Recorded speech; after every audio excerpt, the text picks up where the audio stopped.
Wait. Hola. I was gonna put in a description and then no.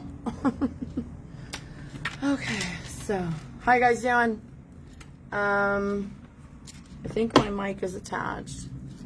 Yep, it's so bright. How you guys doing?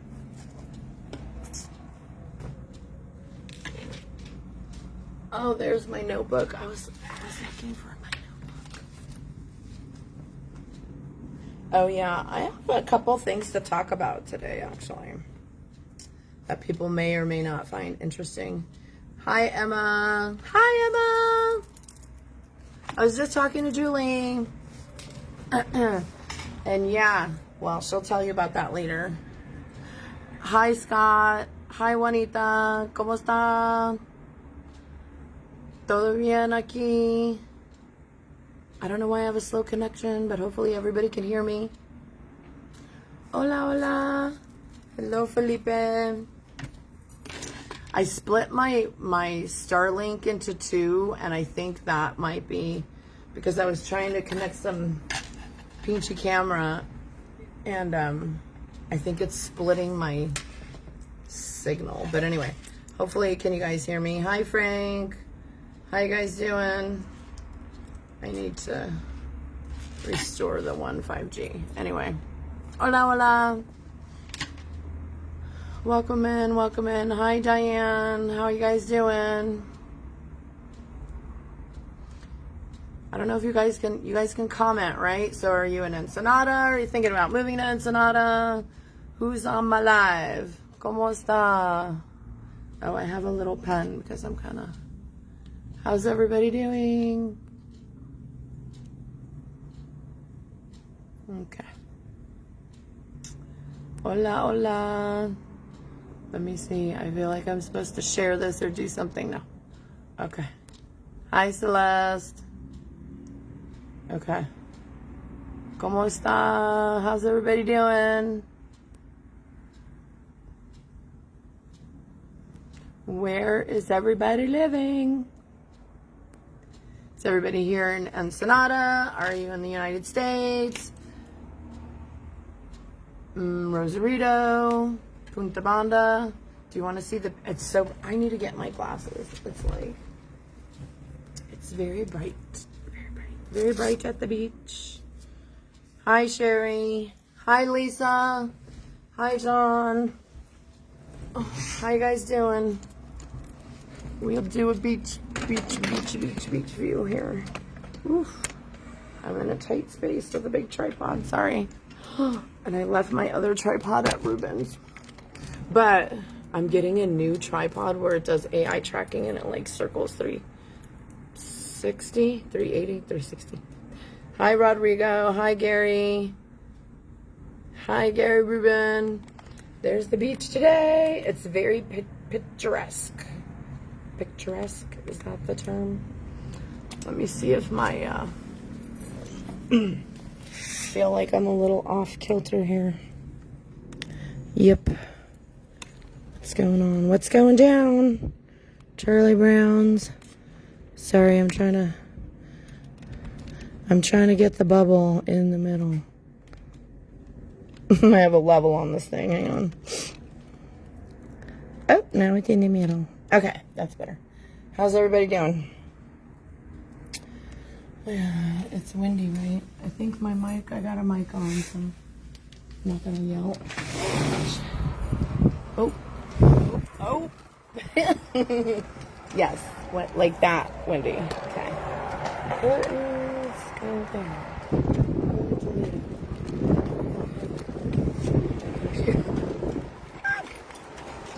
Alrighty, so that's what we got going on today. We got the Disney shipping. Yes, Castero is a very, very busy street. Pull this up a little. How's everybody doing?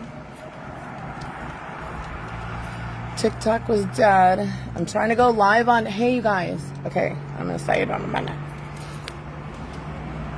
Hey, you guys. Like the electric company. Alright, Disney ship. I mean, I really would like to know if people think that the Disney cruise ship would come here if Disney didn't think it was not dangerous. I think they would have made a call on that by now, right? So, yes, Disney ship, that's the only one in today. And it's a beautiful day. The clouds are amazing. Hi, Vivian. Hi, Jenny. Hi, Antonio. Hi, Miguel. Alex. ¿Cómo está? It is a beautiful day in the neighborhood. Yeah. Okay, we're going to pan around. Panorama around. How's everybody doing? Buenos dias. What's today? Oh, that's Cinco de Mayo thing. Like, it's a holiday, but it's not Independence Day. Okay, so. I mean, Google it. It's not Independence Day, but I feel like it's really an American-made holiday, kind of. But it does have some historical significance in Mexico, but Independence Day is in September. But, you know, go eat your tacos or whatever. I don't know that I'm going to celebrate Cinco de Mayo, really. Is that going out? That's kind of cool. Is it a fishing boat? Very breezy today.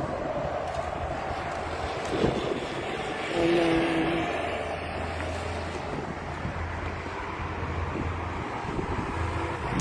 there's Playa Hermosa. I'm just going to stabilize for a minute on that. How you guys doing? Want to see the ocean? The motion of the ocean. Oh, I made it a little too tight. Hang on.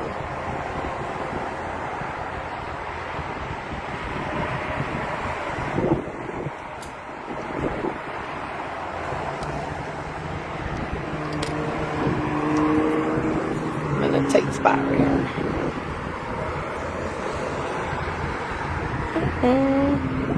There we go.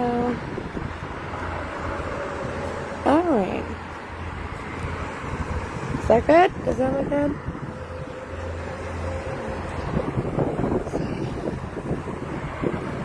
Hi.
Back around.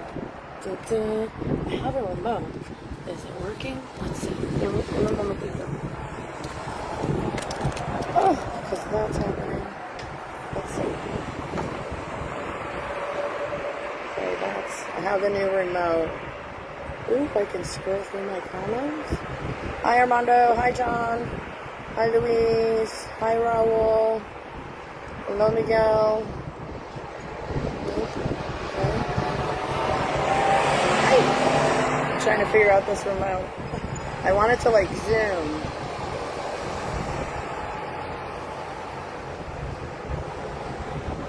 There's the zoom. Okay.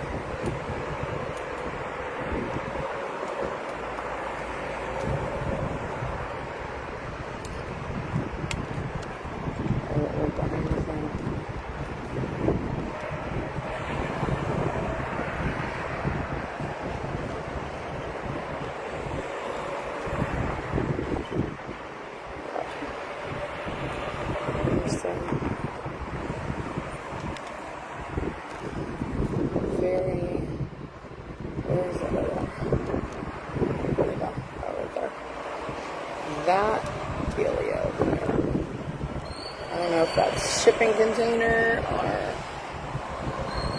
But anyway, oh my gosh, it's too cold to leave the window. Too cold. Oh, so cold. Hi, everybody. How's everybody doing? Can anybody comment? If you want to say hi, say hi.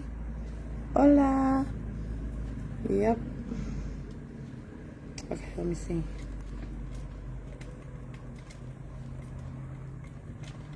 Hello, I'm going to sit down for a minute. I'm trying to actually do some work today. Let's see. But I did want to talk about one thing. Off the cuff. Let's see.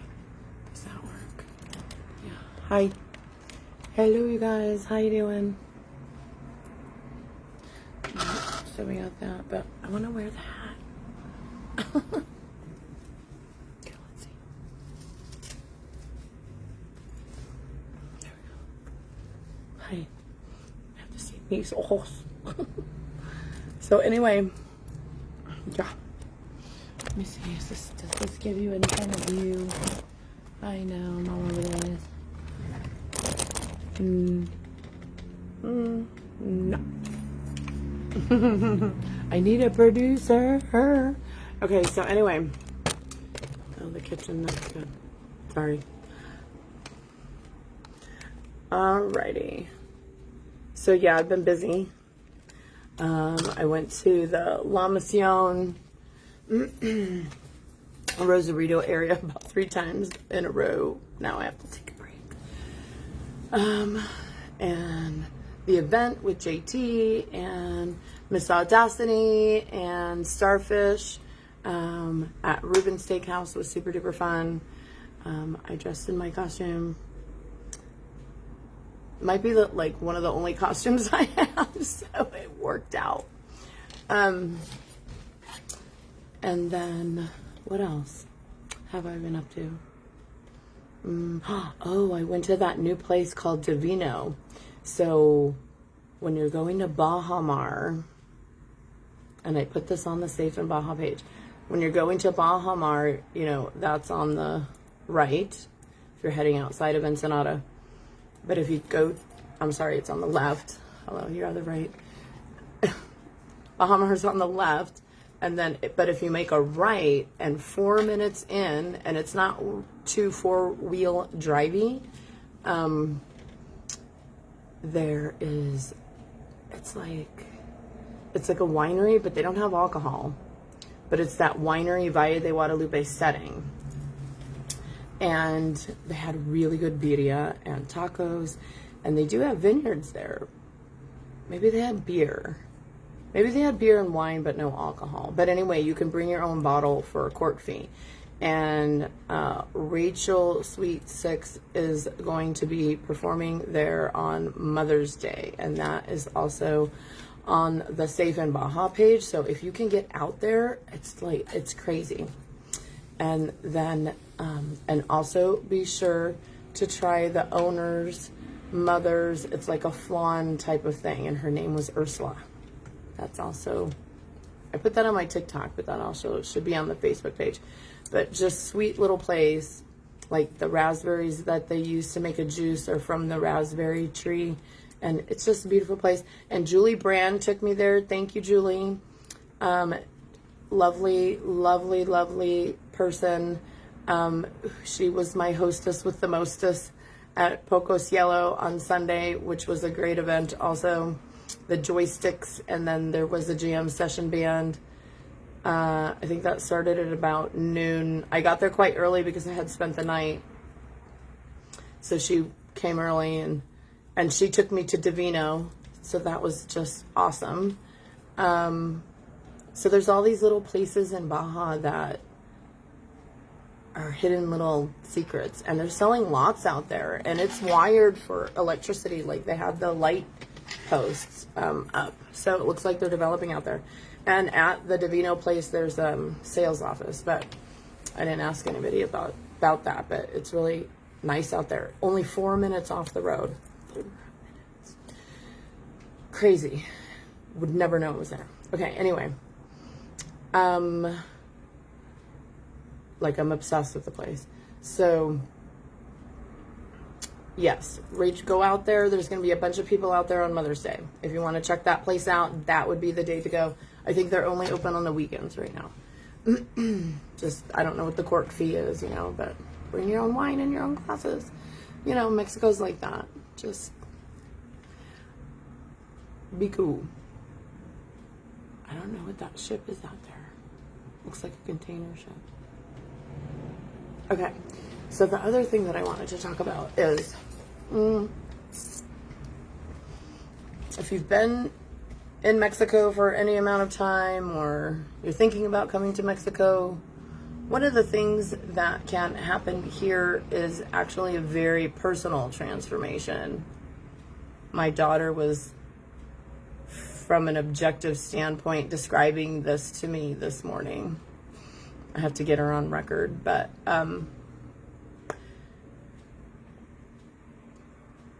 it's something about the tranquilo part, I think, where your nervous system starts to relax. Because in the United States, they have us wired for sound. Hi, John. Hi, Armando. Hi, Salvador. And the United States has us wired for anxiety, and we don't know it until you leave. And the way that they wire people is through fear.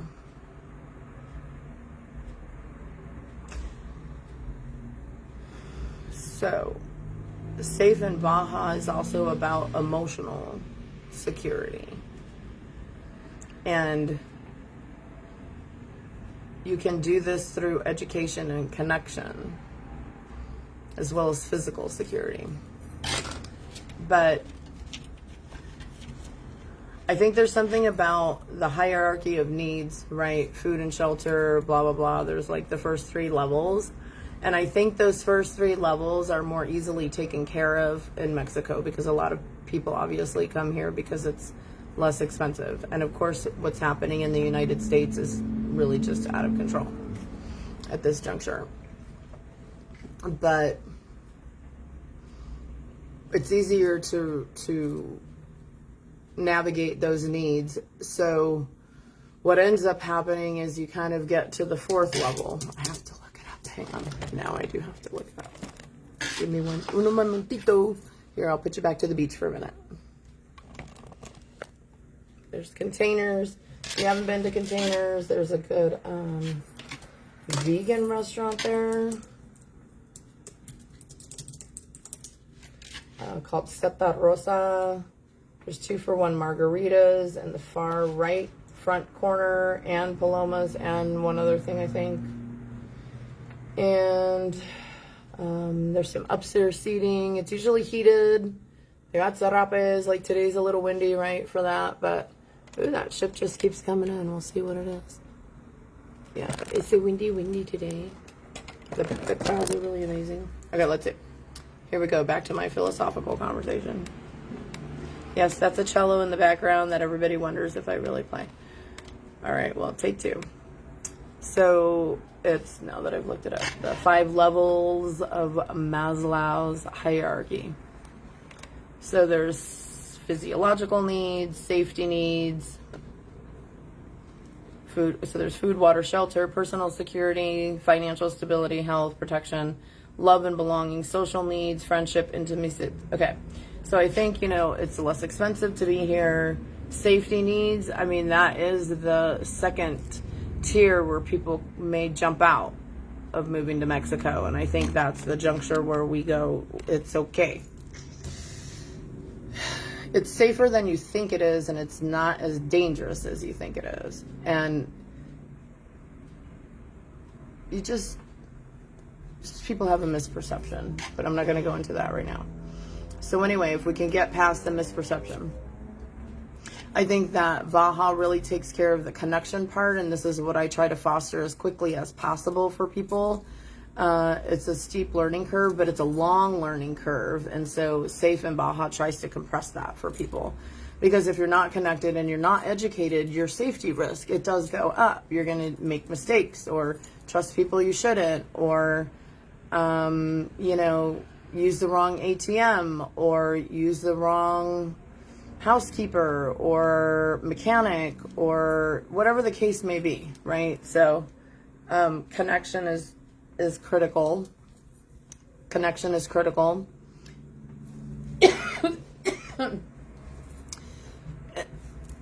Pardon me.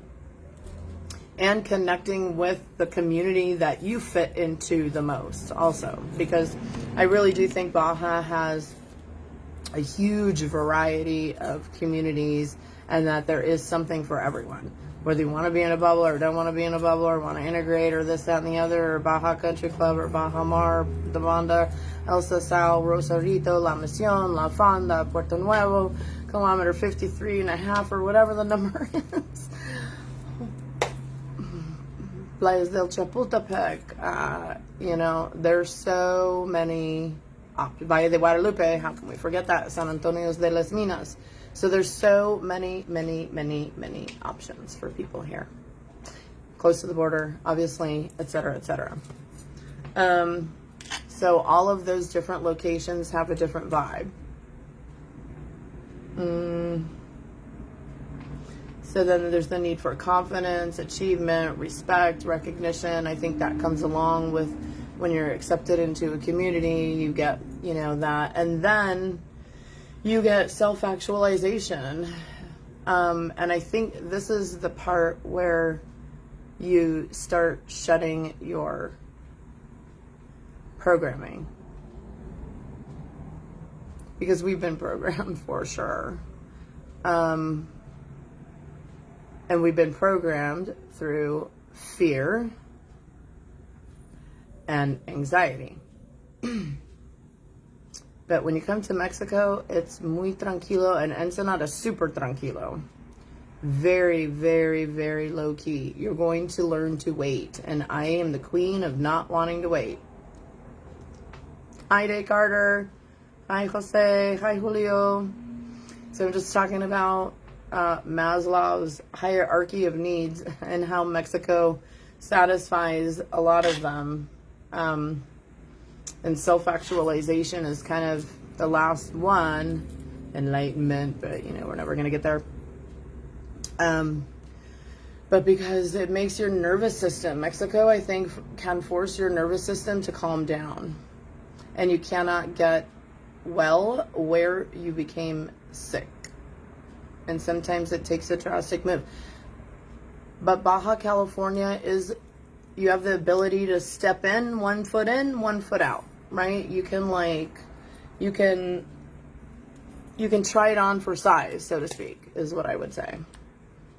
And in fact, because I said that, my 27-year-old daughter, who has been super resistant to moving to Mexico, I've been here 4 years, I have permanent residency, right? I said that to her in a conversation, and it like flipped the switch.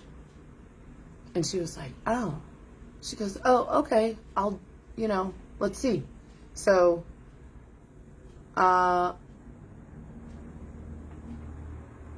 we'll see, you know, what happens with that. I have to say, it's an interesting proposition. So she's had some issues with her employer. We're still figuring that out. But anyway, that was a weird situation with the employer. So if you have questions about that type of thing, get in contact with me. But sorry, I got a little lost in that because it was... Anyway, I'm going to move on. Working in Mexico remotely. Yeah. I think that's a container ship going on out there. Squirrel.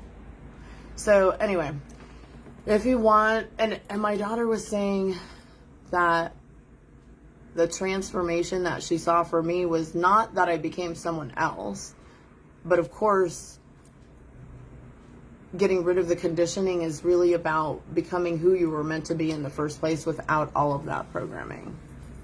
So we're also trying to create that space for people to be able to do that. And it requires people to be authentic. The other thing it does require, which was an interesting thing for me, was asking for help. I don't like to ask for help. And it requires a level of confianza, trust, right, in the people that you're talking to. So thoughts are coming to me now. So I think this is also part of Safe in Baja, is when you have that connection with other people, you feel safe with the community that you're with, and you feel safe enough, or hopefully you'll learn to feel safe enough to ask for help. Because in Mexico, you're going to need help. You are not going to survive here if you do not ask for help. And that was a very hard lesson for me to learn. Because in the United States, my trauma is when I ask for help, I get resistance. I would get resistance. A lot of us probably have that type of trauma, right? So we've learned not to ask for help. Or if we do ask for help, it's very, I'm almost coming at it with the expectation that I'm going to get resistance. So it's already, but I've learned to trust the people in Ensenada. Muy amable, they'll do anything for you. And try not to cry. And third, fourth generation family deep here. There's, if you don't have to cross the border a lot, then Ensenada is your place. If you still need to cross the border, but you don't want to live in Tijuana, then the Rosarito area is basically going to be for you. That's the demographic split. Okay. So if you're wondering between Rosarito or Ensenada, Rosarito, you really should visit both, because they have a totally different vibe. And a lot of people in the Rosarito area don't live in Rosarito. There's a lot of dotted spots between Rosarito and Ensenada that are full on, communities, but you're also going to have a very steep learning curve there with sometimes no power, no water, fires. The bomberos, the firefighters are volunteer, so support your local firefighter in Mexico. So that's a different type of level, depends on your experience. But yeah, there's something for everybody here, and this is how Safe in Baja promotes connection and meeting people. And I know a lot of people, obviously. It's just because I'll talk to anybody. Because, I'll just talk to anybody, but there's nothing to be afraid of, A lot of people come here with a lot of fear, a lot of fears that are very, I'm not going to say unfounded, but unconscious fears. A lot of worry, a lot of questions, a lot of, take a breath, tranquilo, because it's different here. People will help you. People will help you find a solution. People will work with you. People are nice. You don't have to worry. It's going to work out. There will be a solution. People will bend over backwards to find you a solution to the point where it's so uncomfortable. You're like, okay, I'm just going to order it on Amazon. It's fine. Right? So it's very unbelievable. I trust that. It took me a while to trust that when I first came here. That people were nice. I lived in Las Vegas for 23 years. So my history is I'm from Chicago, Illinois. But I left when I was 6 and I moved to Tucson. And my aunt that raised me is a Mexicana from Nogales. And my cousins, I have 4 cousins, and they're Mexican Irish. And none of them have blonde hair. They all look Mexican. Even the Irish, even my Irish family, they're black Irish, they look Mexican. My mother was the only redhead, and then me, my daughter has brown hair. But black Irish, like most Irish, they're dark hair, brown. They're not redheads. Just green eyes is like 3% of the population. So, yeah. So that's my history. Like, I've always grown up around Latins, and I've been in the Southwest for 43 years. Like, I used to go to Nogales in college because the drinking age is 18, but I wasn't drinking. I mean, I wasn't driving. You know, so I would go to cross into Nogales and come back. It was 1 hour away, straight shot from Tucson to Nogales and back. One time I left a Datsun B210 in the hotel on the Mexico side. It broke down on the way in. I was going to a baby shower with my friend, and then, I don't know, some cousin drove us home. And then where I was renting, this was when I was like 19 or something. I was not born with a silver spoon in my mouth. The guy that was like I was renting from went and picked it up in Mexico on the other side and brought it back. That's my leaving my car in Mexico story. Oh yes, you people do not know me. Anyway. So, yeah, that's, I went to Australia twice for a boyfriend, and guess what? He was Mexican. The mom, if you've ever heard like an Australian Mexican accent, it's like French kind of. It's very odd.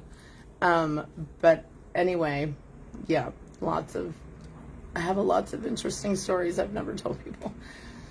So that's a little bit about me, but I lived in Tucson for 20 years, and then I lived in Las Vegas for 23 years, and then I came to Ensenada. And I always say Ensenada's like a mini Las Vegas, kind of. I mean, it's very tourist oriented, right? So I'm just babbling on, but I kind of have never really, I don't think, told people my history. So that probably throws people off. But yeah, so that's kind of I'm a Mexicana en mi corazón. And that's why I can fake the accent.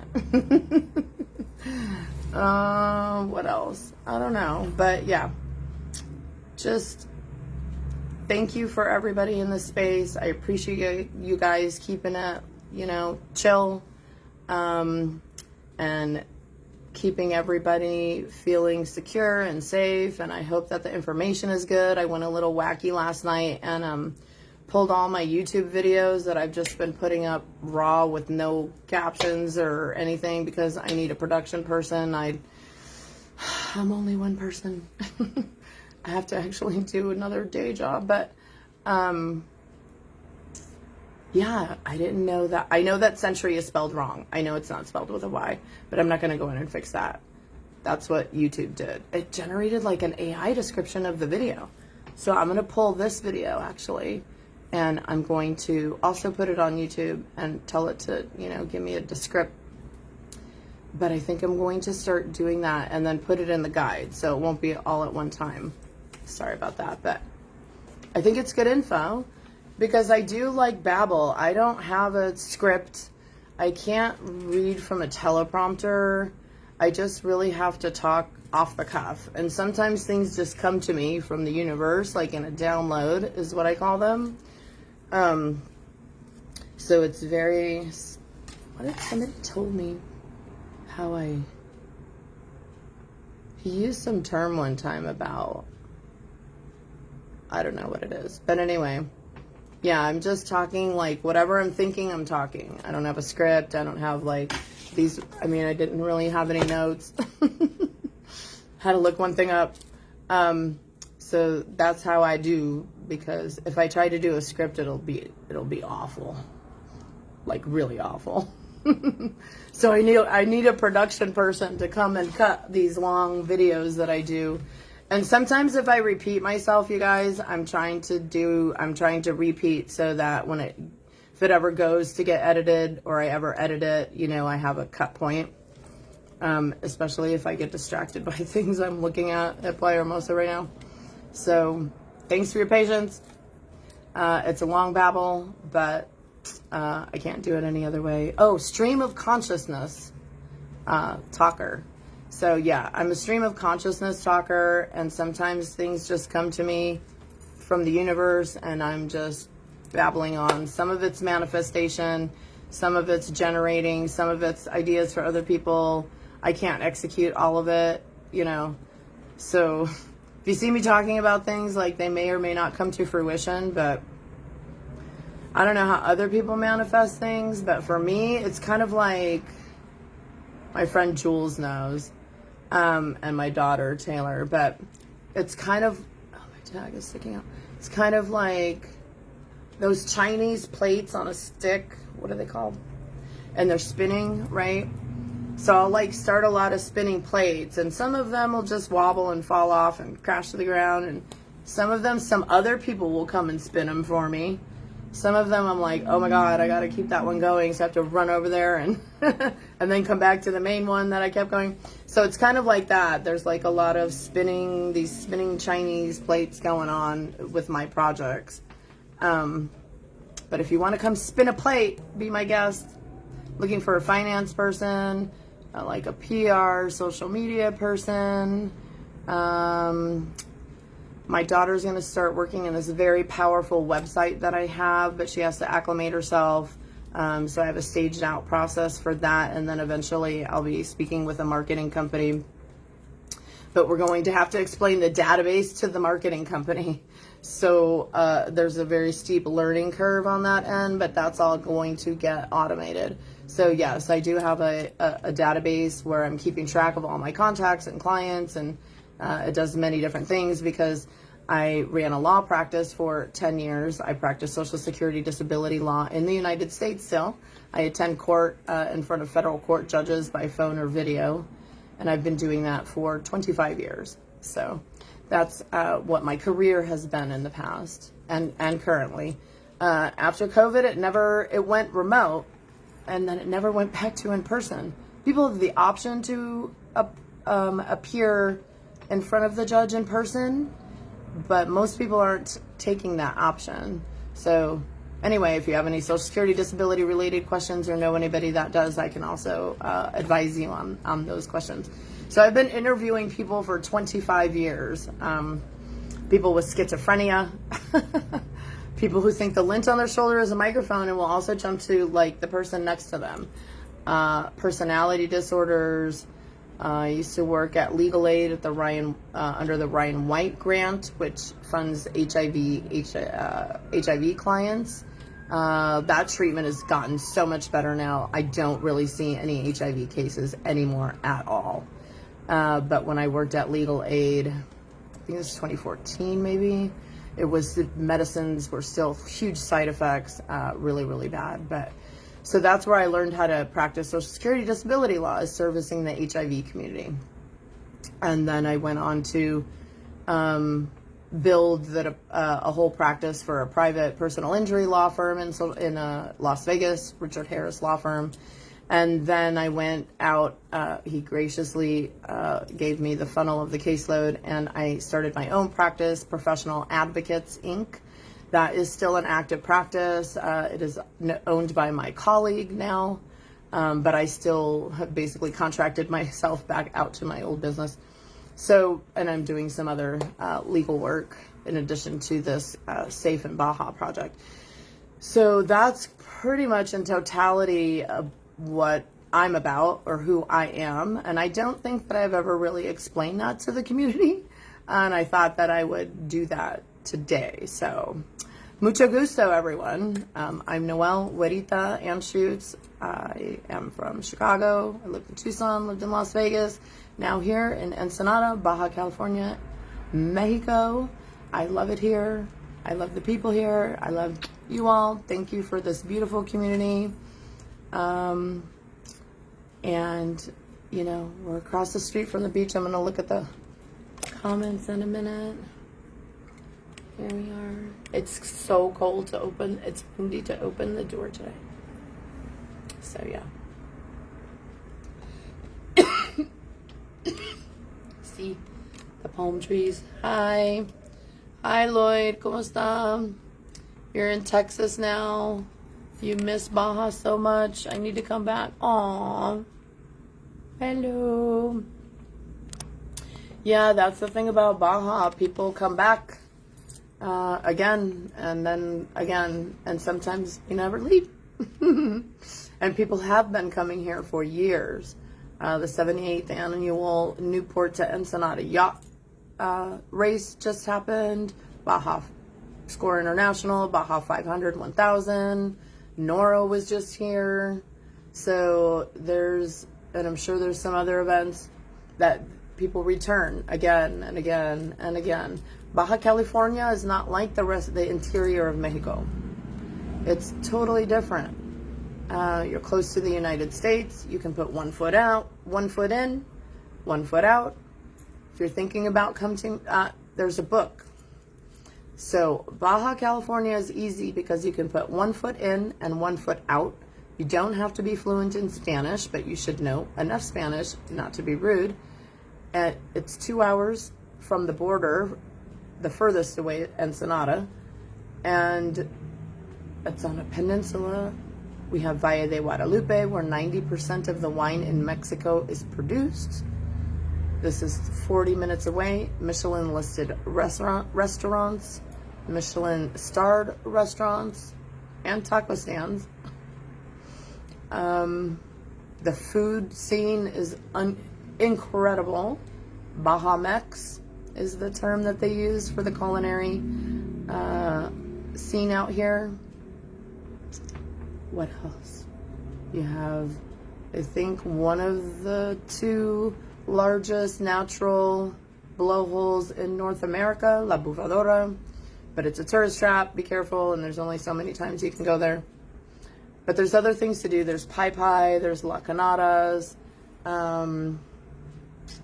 Puerto Nuevo, Los Porticos, Splash, Poco Cielo, Dimitri's, La Fonda, Tempest Trading, Sabor Barbecue.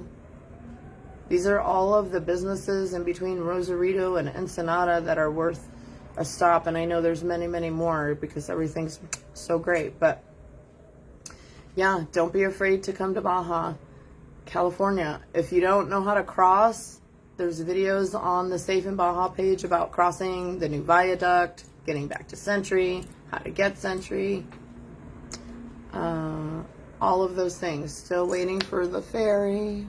I don't know where the ferry is. Proof of Life, it's in the water. I can't talk about it. There may be an airport coming. I think something was signed on that, but you know, that could be 10 years. But the point is that the area is in a growth phase, not a retraction phase. So, you know, but we're coming, we're impacting, we need to be careful of our impact. Excuse me. We need to be careful of our impact on the area.